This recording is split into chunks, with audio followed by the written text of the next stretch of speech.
everybody. My name is Alejandro Calderon. Hey everyone, my name is Alex Fodor. And my name is Brianna Rodriguez, and together we are the Mass Overload Podcast.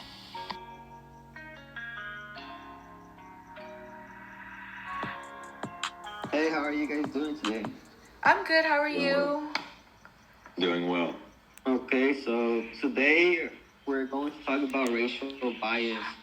Do you two know what racial bias is? I think I have a pretty good understanding of it. What do you think, Alex?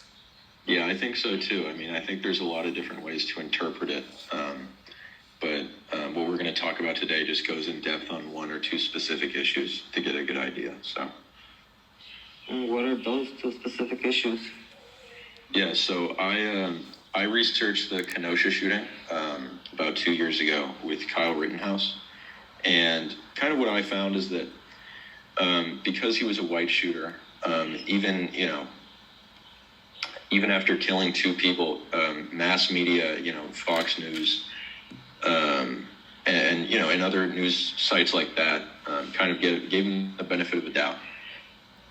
And if you look back in history, you find that when the shooter is black, those same news organizations and things like that kind of jump the gun, and they're like, oh, well, he killed these people, and it's his fault and all this stuff. But yeah, when I found that when it's a white perpetrator in a mass shooting specifically, more often than not, they're given the benefit of the doubt. I can definitely see that. Hey Alejandro, can you give me and our listeners a little bit more insight of what racial bias is? Give you an understanding of what my definition of racial bias is? Yeah. Okay, so racial bias refers to any verbal or nonverbal gestures, decisions, and actions that discriminate based on race. Racial bias is implicit and stems from ignorance, stereotypes, and assumptions. Acts of racial bias can be both deliberate and non-deliberate. Got it, okay. So Alex was talking about how media tends to lean more towards the white person than the black person.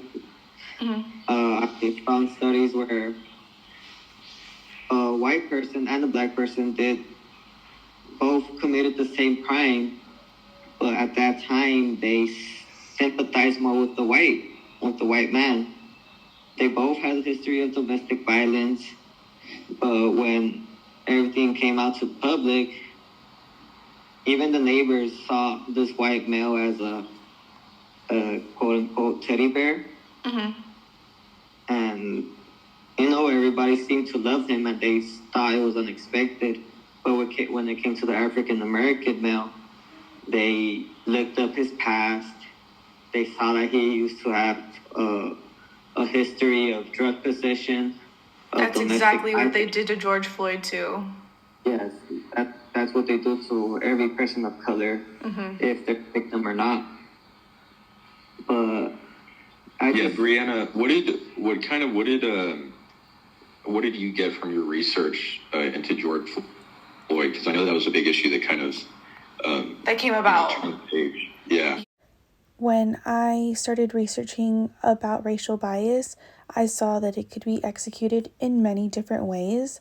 However, George Floyd's tragic death was one that was stemmed in many different directions. After May 25th, 2020, George Floyd was actually named in close to 2 million news items in 2 weeks that followed his death, according to the Signal blog that I was looking into. Approximately 54.7% have linked his death to racism or police brutality. They use words like looting and rioting to be more conservative about this issue. I even read that Fox News spoke more about Antifa than about police brutality in George Floyd's case. I even came across this television host who portrayed George Floyd in the first couple of days after his death when they only knew surface level things about his case. And you won't believe what he said. And I wanted to know if I could share it with you guys, a little portion of it. Yeah, definitely. Okay. Carlson had to say. There was no physical evidence that George Floyd was murdered by a cop. The autopsy showed that George Floyd almost certainly died of a drug overdose, fentanyl. But by that point, facts didn't matter. As you can see, even just from this small portion of Tucker Carlson's television broadcasting, from the beginning, people like him were racially biased and just racially profiling in general George Floyd's tragic accident. They saw this black man on their news screens and just assumed the police couldn't have done anything wrong. It's a black man, you know? I was also digging really deep into this topic, and I was able to find that Tucker Carlson wasn't the only person that was racially biased towards George Floyd. There was many white males that just didn't support the BLM stand at all, and instead decided to post things that were the complete opposite. According to Exceptional Injustice, white males who were the least active in posting about BLM were more likely to criticize BLM protest. They believed that incidents of police brutality were professional. And I actually read more statements of white males in that same article, and one white male actually said, in quotations, "I have met many police officers in my life, and all of them are fantastic people." I saw a lot of this, and in the Kyle Rittenhouse case, everything was the complete opposite because he was a white male. Rittenhouse as a domestic terrorist? Yeah, I mean, I think in certain respects you could definitely see him as that. I think just because of kind of the movement that started after the incident. So that, that whole incident kind of sparked the whole Proud Boys thing. And then you see later on with the insurrection at the Capitol on January 6th, it was predominantly white men attacking the Capitol when you kind of analyze that situation. And it's something that if it were a majority minority group to have done that, I mean, it would have been completely different. Yeah. Right. The outcome would have been, very different, right? And, and most of these people that attacked the Capitol were not even prosecuted. So, I think there's definitely something that goes into that. And I think he sparked a lot of that. I think so too. I totally agree with you, Alex. Mm-hmm. Because I'm also finding research on a comparison of a Muslim American and a white American, and they seem to cover the Muslim American's profile as a terrorist, but when it came to the white man, they just played the mental health card.